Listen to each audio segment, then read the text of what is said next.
Over the span of the last few decades, Saudi Arabia has become a place of stunning ambition. From futuristic mega-developments to visually stunning works of architecture to entire cities springing up out of the desert sands, the Middle East's richest oil kingdom is nothing if not aspirational.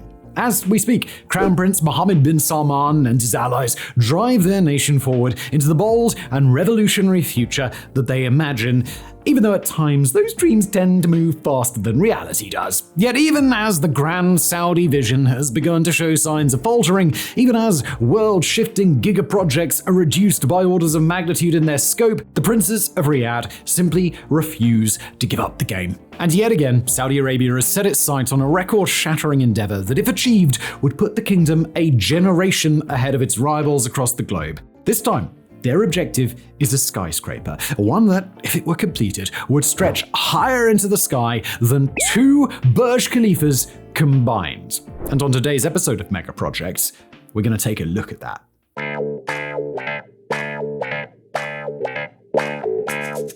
Now, if you're familiar with this channel, or the way that Saudi Arabia tends to go about its mega projects, then we would certainly understand if the reaction to this news is primarily one of, well, quite a lot of skepticism. But every mega project at least deserves fair consideration before we lay into it, and partly for the sake of optimism, partly for the sake of curiosity, we're going to put our suspicions aside for now. The news of Riyadh's new skyscraper broke on March the 4th when the UK architectural magazine Architects Journal dropped an exclusive coming by way of the architecture firm Foster & Partners. Per the Architects Journal's story, the project was envisioned as a multi-billion-dollar endeavor with the intended skyscraper rising a full 2 kilometers high. That's a bit over twice the height of the Burj Khalifa, the tallest building in the world. It's nearly 4 times taller than One World Trade Center, the tallest building in the United States and indeed in the Western Hemisphere, and close to 7 times the height of the Eiffel Tower. The new tower, which currently lacks a publicly announced name, would be built just north of the Saudi capital of Riyadh, near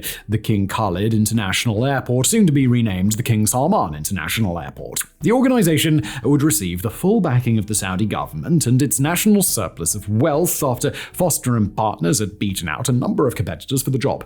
And at the time of writing, that's actually all we know about it. We don't have a name, we don't even have an intended purpose, we don't even have any concept art. Instead, we've got an intended height and our imaginations. Just before we continue with today's episode, shout out to today's wonderful sponsor, and that is Squarespace. Well, it's an all-in-one website platform for entrepreneurs to stand out and succeed online. Look, whether you're just starting out, whether you're managing a growing brand, maybe your brand has already grown and you just want a website that looks a little bit more 21st century than the one you made 10 years ago and looks like it was made by a child. Squarespace make it easy to create a beautiful web page, engage with your audience, and sell anything from products to content to time, all in one place, all on your own terms. Picture this, you're an artist, you've got incredible work, but you've got no online presence. Well, that's where Squarespace comes in. With their new Squarespace Blueprint, you can start a completely personalized website with professionally curated layout and styling options. It's optimized for every device and comes with integrated SEO tools, so you'll show up more often to more people and grow the way that you want to grow. Who doesn't want to grow?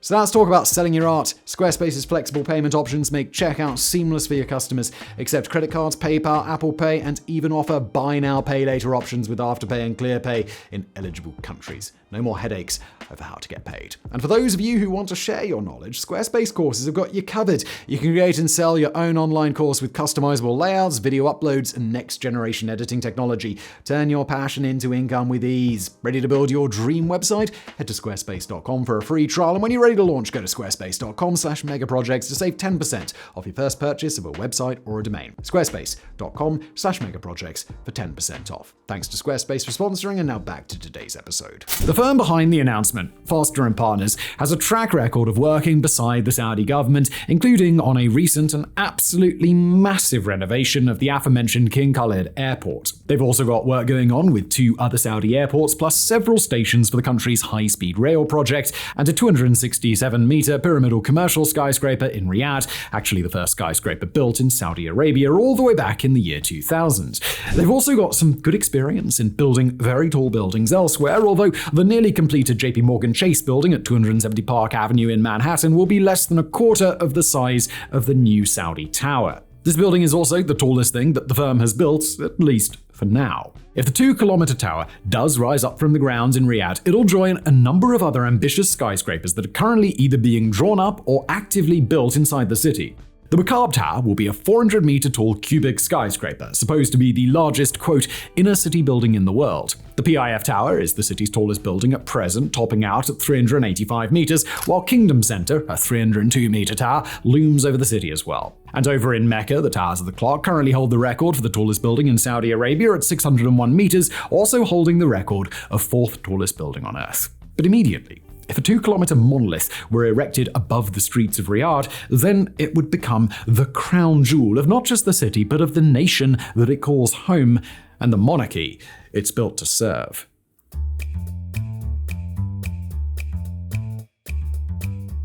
Now, if you're a world leader looking for ways to flex on your fellow rulers abroad, then there are few better ways to do it than by building something absolutely wild. America has older relics like Mount Rushmore and decidedly new age flexes like its unparalleled fleet of nuclear-powered aircraft carriers. China has its Belt and Road Initiative and its Three Gorges Dam. Azerbaijan and the United Arab Emirates have artificial archipelagos, while Brazil, Pakistan, Nigeria, and soon Egypt have their fancy new capital cities. And it's a fair idea, both in concept and in practice. After all, a place or a people can only make such tremendous investments if they've got money to spare.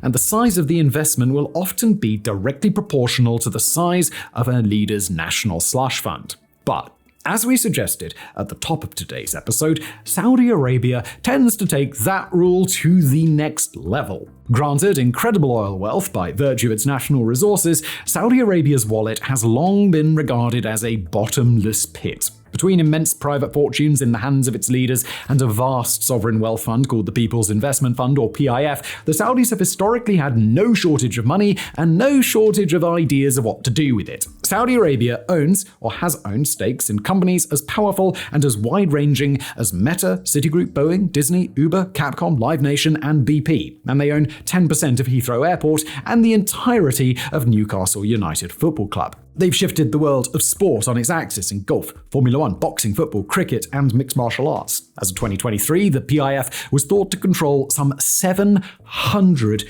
billion US and made near daily news with the ways it threw that money in every conceivable direction.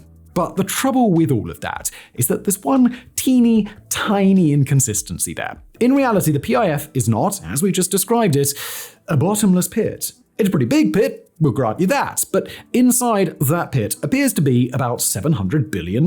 That's a whole lot of money to blow through, although if anybody from the PIF is watching, give us a few bills and we'll take our best shot. Yet, even if it's an incomprehensible sum of money for most, it can still be spent. And in recent months, it's become clearer and clearer that the PIF is straining against Saudi expectations.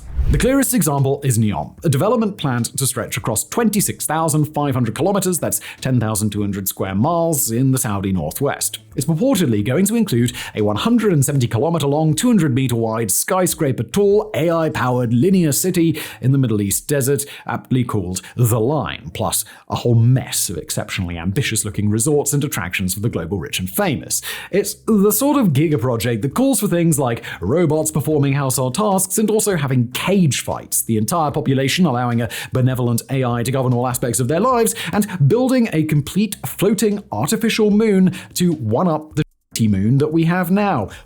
That moon. But as ambitious as it is, NEOM has also proved to be a fantastic answer to the question, how do you blow through $700 billion? The total estimated price tag for the project as of 2024 is $1.5 trillion, which is more.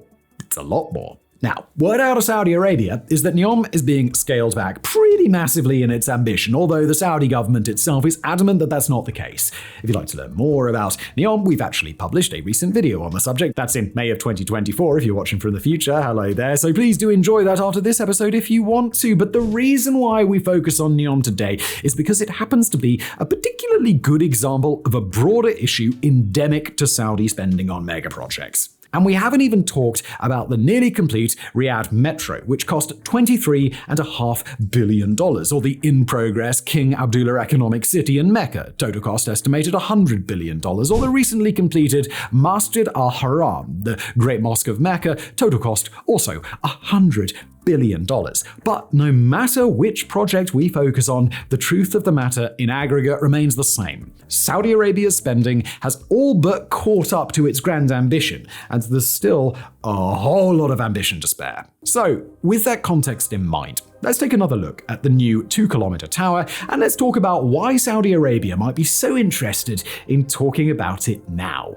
Now, we trust there will be plenty of people theorizing in the comments below, and we look forward to seeing discourse on the matter, but as for us, we've got two educated guesses here. Option 1, it's a replacement. Option 2, it's a distraction. So let's talk about the replacement option first. If we accept the premise that the NEOM project is being scaled way down, then we've also got to accept the premise that Saudi Arabia knows it's about to take a pretty impressive black eye on the global stage.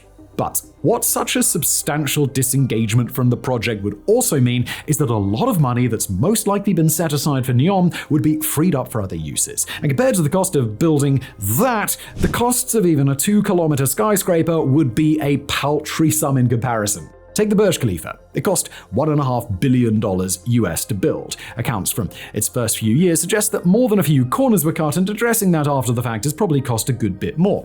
But let's say that this new 2-kilometer skyscraper is really a 2-kilometer skyscraper. It's not just a half-kilometer thing with a stupidly tall spire. It's a full, functional space built well on the first go-around at a total cost of 10 times that of the Burj Khalifa at $15 billion US.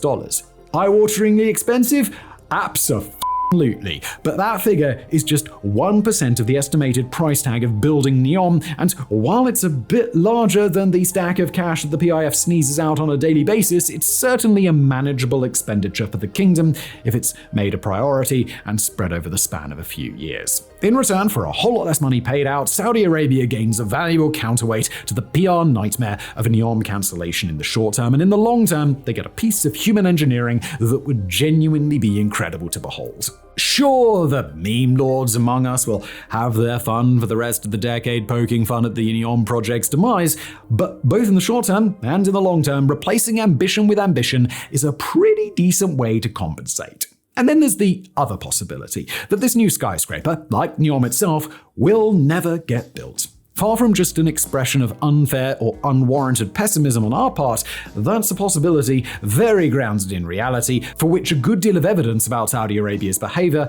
comes from the NEOM project itself. Say what you want about Mohammed bin Salman, but the man loves a good piece of concept art, and his underlings seem to as well. As NEOM has apparently been floundering behind the scenes, the past 3 years or so of public announcements about NEOM have been a deluge of pretty pictures that have been one part New Age architecture and one part sci-fi. Just have a look at designs like Epicon, or Cyrano, or Triana, or Gidoru, all real pieces of concept art that Saudi Arabia insists will be brought to life as part of the NEOM project. Some in reality would be bloody tough to build. Others seem just about impossible given the limits of current engineering. Perhaps the intent behind continuing to release those designs truly is to advertise what Saudi Arabia hopes to bring to the world, but that doesn't change the fact that in practice, they're a quick, neat, tidy distraction for the problems allegedly going on under the surface. Now with NEOM, the PIF, and Saudi Arabian royal family faced with a pretty big problem, it stands to reason that the knee-jerk response would be to occupy the world's attention with a pretty big diversion. News of the new tower broke in March of 2024. News of Saudi Arabia's scaled-down ambitions came in April. Again, we've got to be clear that whatever's motivated the decision to announce this new project isn't yet a matter of public record. We can only speculate and explore Saudi Arabia's past behavior around its mega projects in an attempt to explain the choices that it's making now. But if the kingdom's past decisions are any indicator, then the announcement of this new, yet unnamed tower is more than it appears. Its timing is not accidental, and its ambition for Saudi Arabia is nothing new.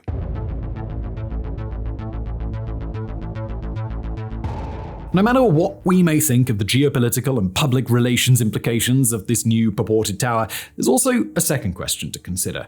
Can it even be done? Can a structure of that size really be erected, and moreover, is Saudi Arabia the nation to do it? With regard to the first question, can this thing be built, regardless of who's building it, the answer is almost certainly yes. According to a 2012 series of expert interviews by the Council on Tall Buildings and Urban Habitat, there really aren't too many problems that would prohibit a building being built up to a mile high or even higher. According to one senior structural engineer interviewed by the group, a Burj Khalifa construction veteran named William Baker, structures twice the height of the Burj Khalifa should be feasible, using the same design. Said Baker, quote, "We could easily do a kilometer, we could easily do a mile, we could do at least a mile and probably quite a bit more." Moving away from Burj Khalifa-like structures, there are other methods Baker implicated that could be particularly useful. Hollow-base buildings like the Eiffel Tower, for example, which was replicated in a 1990s architectural concept for a designed super tower called the Exceed 4000. The height of that structure, by the way, is in the name, and it's 4,000 meters high. For a skyscraper of such mind-boggling height of 2 kilometers or more, shape is a major limiting factor. Building a column straight up like Taipei 101 or the old Twin Towers would only get you so far. At a certain height, some pretty crazy swaying becomes inevitable, and at a height of 2 kilometers, a pencil-like structure like that would risk literally snapping, along with other kinds of collapse caused by its own weight moving around on high floors. The designs used for the Burj Khalifa 2 only go so far, stacking columns so that they all support each other going inward is a fine idea, but you can only put so much pressure on the midpoint of the building before the structure is compromised in other ways. You could make a building that's really massive in terms of its square footage at the base, building, say, an upright column that's just too gargantuan for the wind to move it, but that comes with a whole mess of other problems. Instead, a building of that sheer size, while not necessarily built in a pyramid shape, would most likely feature sides sloping outward and downward to cover a very large footprint. A hollow core would make the concept a good bit more workable, so that the sheer weight of the structure would be less of a barrier to structural integrity. The tougher problem to solve is the human element, both in terms of the people who would live and work inside of such a structure and the people who would build it. For example, such a huge building would require an incredible bank of elevators to make it easily accessible, or otherwise use segmented elevator systems to take people upward bit by bit. The bigger a building gets, the harder it is to get natural light to the center. The weirder a piece of real estate is, the harder it is to find brokers who are willing to deal with the complications that will follow. People will be nervous about moving themselves or their families in if they worry that there might not be a way out from high floors in case of an emergency. Bringing materials higher and higher not only gets more difficult, but more risky depending on the conditions workers will face. But all those issues are solvable when leveraging one ultimate tool: money. And Saudi Arabia, in particular, has still got quite a bit of that stuff, especially if NEOM is no longer on the table. When it comes to the question of whether Saudi Arabia is the right nation to build such a tower, the abundance of wealth and the clear interest in big architecture should be enough to say yes, right?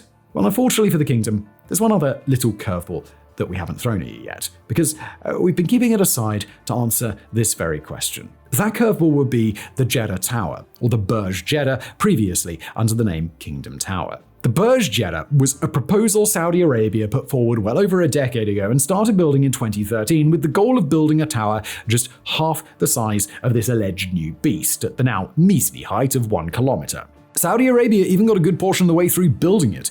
The trouble with the Burj Jeddah, though, is that it's languished without any construction progress since January 2018. Now, it's important to note that there were some specific problems with the Burj Jeddah that made it tough to complete. Specifically, it became a casualty of some internal purges within the kingdom that took place between 2017 and 2019.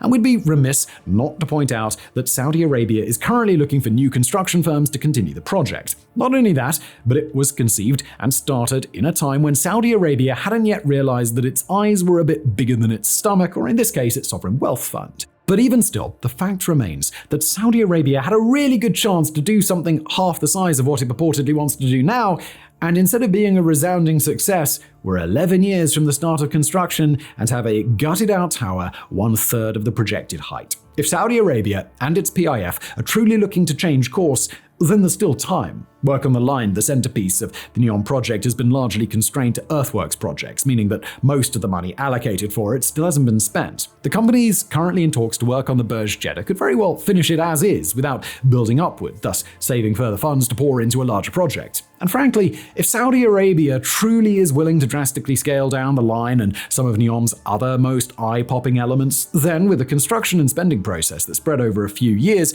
the PIF could conceivably foot the bill for a completed Burj Jeddah and a 2-kilometer tower, and the myriad weird resorts and other things that are supposed to be on the fringes of the NEOM project without breaking the bank in the way that the line has put them on course to do. As much as there's plenty about NEOM and the kingdom's entire approach to mega projects that should make a skeptic out of anyone, there are ways for Saudi Arabia to foot the bill for some pretty incredible record-shattering mega projects. It's scaled-back ambition when compared to everything else Mohammed bin Salman has been imagining, but compare it to any other nation, it is still pretty damn impressive. As of now, we simply can't decipher what course this great new tower will take, whether it's a distraction, or an alternative, or a dud, or whether Saudi Arabia truly thinks it can make every part of its vision happen.